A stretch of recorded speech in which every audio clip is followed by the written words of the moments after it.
Okay, hi, welcome to Unlock English. ဒီနေ့မှာတော့ Hi,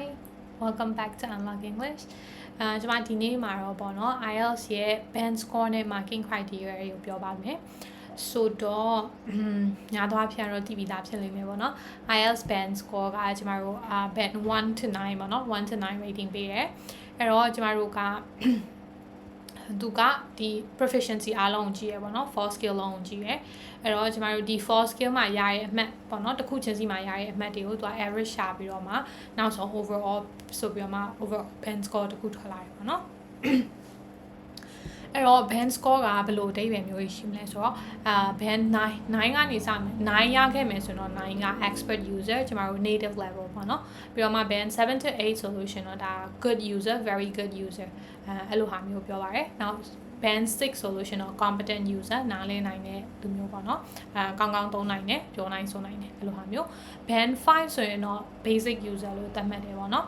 ဒီမှာကျွန်မရဲ့ဟိုမှာ band 6ဖြစ်နေ band 5ဖြစ်နေပေါ့နော်တခုကအဲ့တော့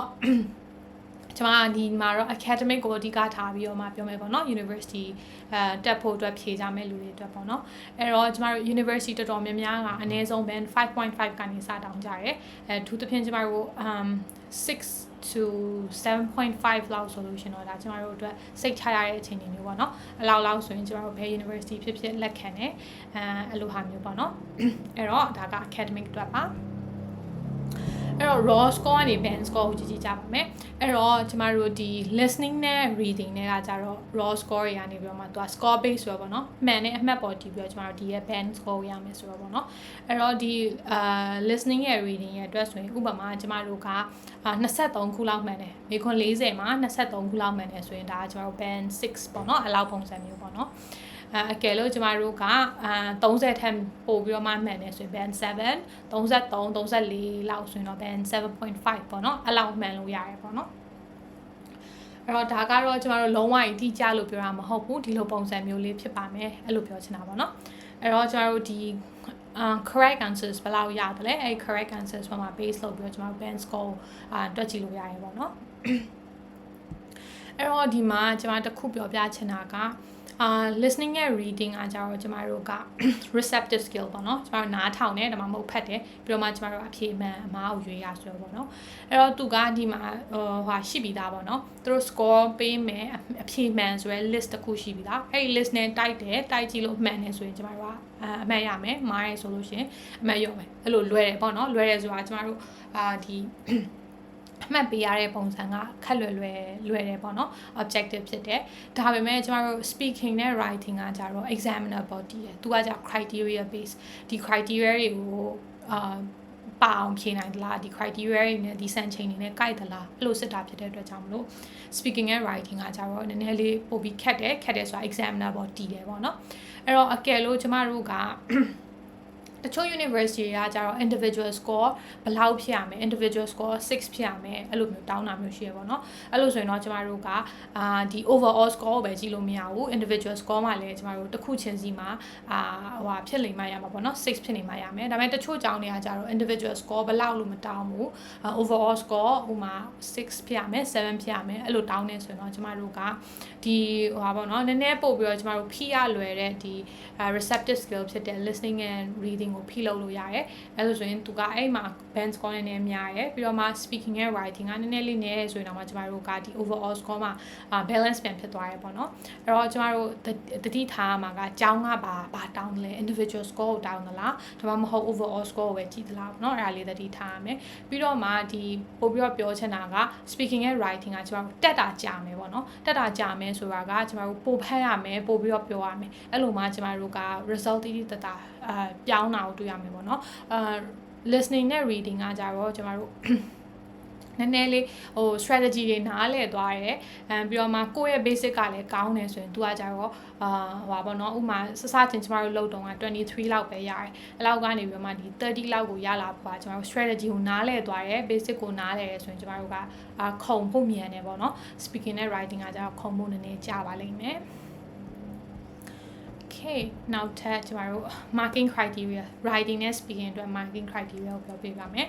အဲ့တော့ writing ကလည်း 4 criteria နဲ့ကြည့်ရပါတော့သူရဲ့ 4 criteria ဘာလဲဆိုတော့ task achievement and task response coherence and cohesion lexical resource grammatical range and accuracy ဒီလေးမျိုးနဲ့ကြည့်အဲ့တော့ဒီလေးမျိုးကဘာလဲလို့မေးမယ်ဆိုလို့ရှိရင်ပထမဆုံးတစ်ခု task achievement ဒါမှမဟုတ် task response ပေါ့နော်အဲ့တော့သူကဘာကိုပြောရလဲဆိုတော့ကျမတို့မေးခွန်းမေးထားတယ်အဲ့ဒီပေးထားတဲ့မေးခွန်းကိုကျမတို့ကနားလည်သလားအဲ့ဒီမေးခွန်းနဲ့ကြိုက်တဲ့အဖြေကိုပေးနိုင်သလားပေါ့နော်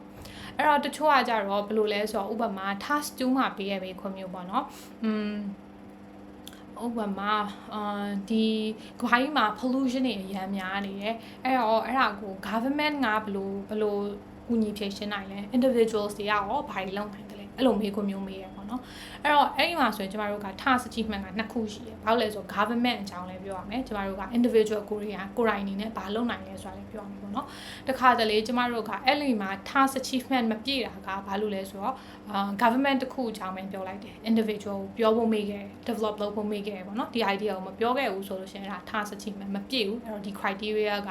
အမှတ်မရဘူးပေါ့နော်အမှတ်လျော့တယ်ပေါ့နော်အဲ့လိုမျိုးဒါမှမဟုတ်လို့ရှိရင်ကျမတို့မေးခွန်းကဘာမေးခွန်းလဲဆိုတာနားလည်ရမယ်ဥမာ opinion လား argument လားဒါမှမဟုတ်ဒါက discussion essays လားအဲ့လိုဟာမျိုးပေါ့နော်အဲ့ဒီပေးထားတဲ့ essay ကဘာ essay လဲဆိုတာနားလည်ပြီးတော့မှအဲ့ဒီနားလည်တဲ့အလျောက်နားလည်ပါရဲ့ဆိုတာကိုပြနိုင်လားအဲ့ဒီနားလည်တဲ့အတိုင်းကိုရေးနိုင်လားအဲ့လိုဟာမျိုးကြည့်ရပါတော့ task achievement နောက်တစ်ခု coherence and cohesion coherence and cohesion ကကြတော့ချိတ်ဆက်မိသလားကျွန်တော်တို့ပြောလာတဲ့အကြောင်းအရာကပြပြရှိလားချိတ်ဆက်မိလားအဲ့လိုဟာမျိုးကြည့်ရပါတော့အဲ့တော့အဲ့ဒီ coherence and cohesion အတွက်တော်တော်များများဘယ်လိုလုပ်ကြလဲဆိုတော့ linking words တွေသုံးကြရဲအဲ့လိုမျိုးပေါ့နော်ကျွန်တော်တို့ဒါ linking words ကလည်းသုံးရမယ်မသုံးရအောင်မဟုတ်ဒါပေမဲ့ကျွန်တော်တို့ပြောတဲ့အကြောင်းအရာကလည်းတစ်ခုနဲ့တစ်ခုချိတ်ဆက်မိနေဖို့လိုတယ်ပေါ့နော်နောက်တစ်ခုကကြောင့် lexical resource ကကြတော့ဒီမှာဘာကိုကြည့်တယ်လဲဆိုတော့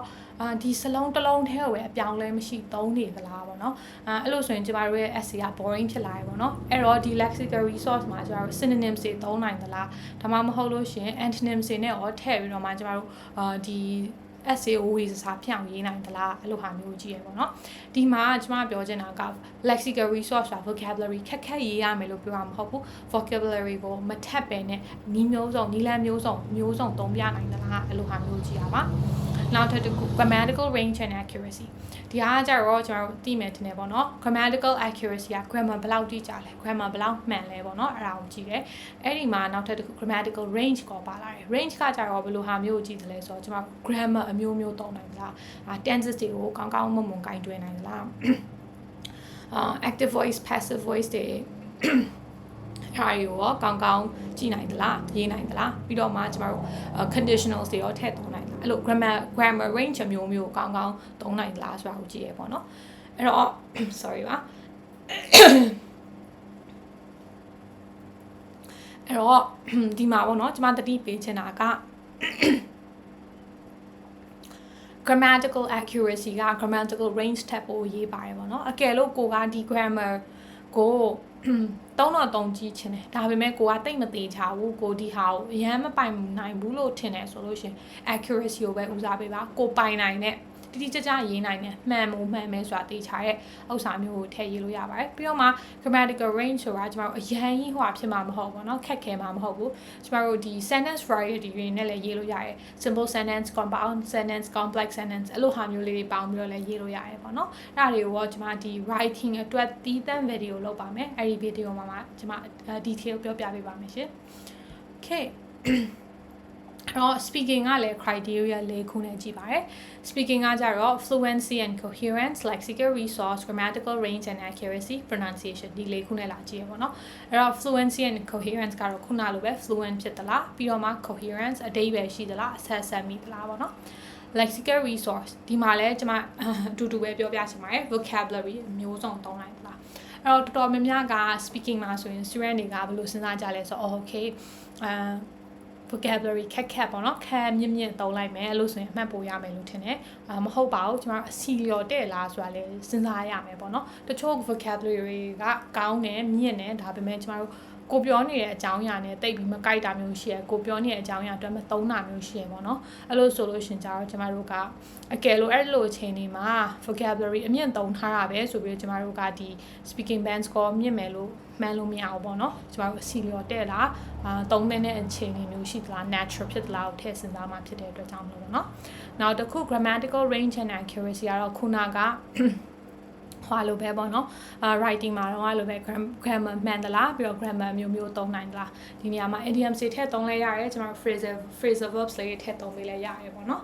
နောက်တစ်ခုကကြတော့ pronunciation ဒါကတော့ပြောဖို့မလိုဘူးပေါ့နော်သိမယ်ထင်ပါတယ် pronunciation မှန်သလားပေါ့နော် okay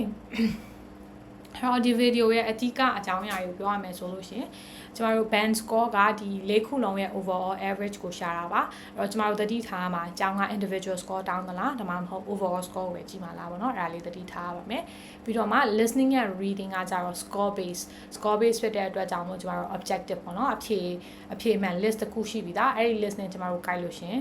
အမှန်ရမယ်ပေါ့နော်နောက်တစ်ခု writing နဲ့ speaking ကကြတော့ criteria base ခုနကကျမပြောရ4 criteria ကိုကျမတို့tick လုပ်နိုင်မှာကျမတို့အမှတ်ကတက်လာမယ်ပေါ့နော်အဲ့တော့ဒီဟာအတွက်ကျွန်မပြောရမယ်ဆိုလို့ရှင်เนาะ English ကိုဒီနားလဲရုံဟွာလုံးနဲ့ပဲမသုံးနဲ့ပေါ့နော် exam strategy ကိုလည်းကျွန်တော်နားလဲရပါမယ် exam strategy ကိုနားလဲမှာကျွန်တော်တို့ကဘာကိုဘလို့ဖြေမျိုးပေးရမယ်သူတို့ကဘာကိုမျှော်လင့်နားလဲဆိုတော့ကျွန်တော်တို့ပို့ပြီးနားလဲနိုင်မယ်အဲ့ဒီမှာကျွန်တော်တို့ band score မြင့်ဖို့အတွက်ပို့ပြီးတော့မှ focus လုပ်နိုင်မှာပေါ့နော်အဲ့ပြီးတော့ question types တွေကိုလည်းနားလဲရပါမယ်ပြီးတော့မှကျွန်တော်တို့တစ်ခါတလေကျွန်တော်တို့လုံးမိတက်တဲ့ common mistakes လေးတွေကိုလည်းသိထားရမယ်ပေါ့နော်အဲ့တော့ common mistake အတွက်ကတော့ကျွန်မနောက်ထပ် video တစ်ခုမှာပြောပြပေးပါမယ်ဒီမှာ link လုပ်ပေးထားမှာမလို့အဲ့ဒီမှာသွား check ကြည့်လို့ရပါတယ်အကယ်လို့ကျွန်မဒီမှာပြောထားတဲ့အထဲမှာမစုံနေတာရှင်ဒါမှမဟုတ်ထပ်ပြီးတော့မှမေးချင်တာလေးရှိရဆိုလို့ရှင်ကျွန်မကို comment မှာရေးထားပေးလို့ရပါတယ် so yeah နောက်ထပ် video မှာတွေ့ပါမယ်နော် bye